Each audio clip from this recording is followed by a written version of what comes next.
तो कल हमने ज्योग्राफी का एक क्वेश्चन किया था। आज भी हम ज्योग्राफी का ही क्वेश्चन करने वाले हैं जो यूपीएससी प्रीलिम 2026 में पूछा है।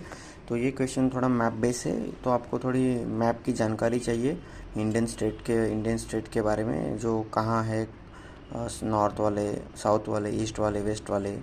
तो हम देखते कि क्वेश्चन में क्या पूछा है, और मैंने अपने नोट्स में कैसे नोट डाउन किया था, और आपको भी कैसे इसको सॉल्व करना है। तो हम वन बाय वन स्टेटमेंट्स देखेंगे क्या है, और उसके ऑप्शंस देखेंगे क्या है। तो पहले तो हम क्वेश्चन पढ़ेंगे। Which of the following with reference to Indian states are not correct. कौन सा स्टेटमेंट सही नहीं है, ये पूछा है। तो ज़्यादातर कैंडिडेट्स और एस्पिरेंट्स क्या करते हैं, ये नॉट करेक्ट वाला है ना, उसको इग्नोर करते हैं और उसको ऑप्शन में वो गलत कर देते हैं। तो इसको ध्यान देना है थोड़ा गाइज। अभी स्टेटमेंट 1 देखेंगे। Uttar Pradesh shares its boundary with the highest number of other Indian states.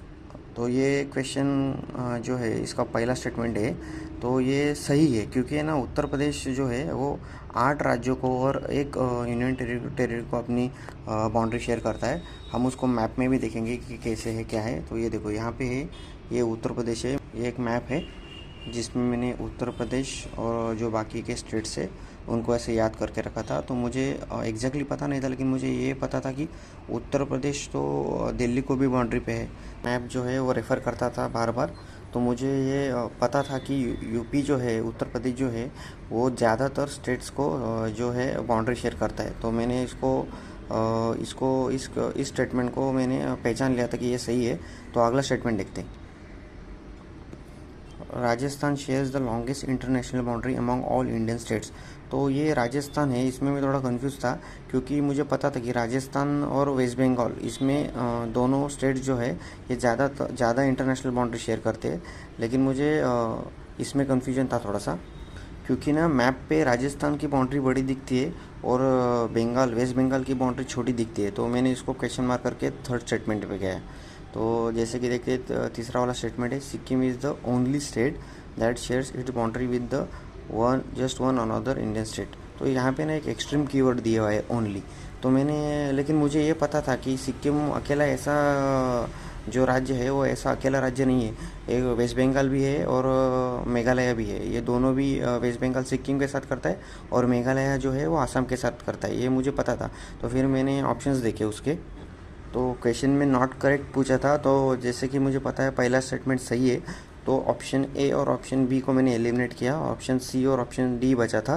तो उसमें मुझे सेकंड स्टेटमेंट में कन्फ्यूजन था, लेकिन मुझे ये पता था कि शायद ये वेस्ट बंगाल है, उसकी बाउंड्री ज़्यादा होगी। तो मैंने क्या किया, ऑप्शन सी को, जो सेकंड स्टेटमेंट और थर्ड स्टेटमेंट जो है वो रॉन्ग है, ऐसा करके मैंने ऑप्शन सी को मार्क किया, और ये मेरा सही भी आ गया।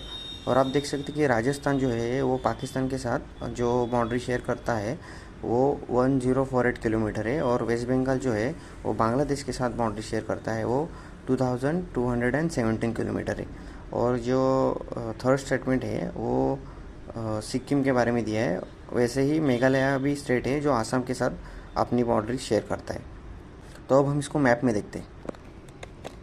ये देखो गाइस, मैंने बोला था ना कि ये राजस्थान की बाउंड्री जो है वो कितनी मैप में ज़्यादा दिखती है, लेकिन और यही वेस्ट बंगाल के वो जो अपने को मैप में कम दिखती है। लेकिन असल में ये ऐसा नहीं है। ये राजस्थान की बाउंड्री है वो सिर्फ 1048 किलोमीटर है, और ये जो वेस्ट बंगाल की जो बाउंड्री है वो बांग्लादेश के साथ 2217 किलोमीटर की है। और जो ये सिक्किम वाला जो स्टेटमेंट है वो देखो, यहाँ पे ये सिक्किम है जो एक ही स्टेट के साथ, जो वेस्ट बंगाल है उसके साथ बाउंड्री शेयर कर रहा है। और यहाँ पे ये मेघालय है जो कि आसाम के साथ, जो कि एक ही इंडियन स्टेट है, उसके साथ ये बाउंड्री शेयर करता है। मैप में हमको इसको कैसे याद रखना है, ये आप यहाँ पे देख सकते हो कि आपको ऐसे मैप को मेमोराइज करके रखना है।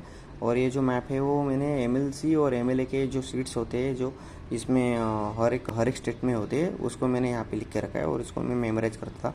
ऐसे मैंने मैप बना के रखे हुए हैं हर थीम पे, अलग अलग थीम पे।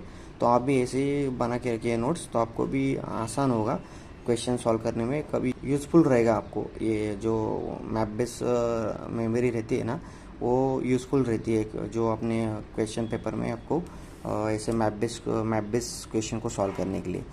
यहाँ पे ना और एक क्वेश्चन है जो मैप बेस ही है, हम उसको भी देखने वाले हैं, लेकिन उसको हम कल देखेंगे। जो इंडियन ओशन तक जो आने के लिए स्ट्रेट ऑफ हॉर्मुज से कौन से कंट्री को पास करना पड़ता है। ये तो एक्सपेक्टेड क्वेश्चन था, ये करंट में इशू चल रहा था, ये मैंने अच्छे से किया था और ये मेरा सही भी हुआ है।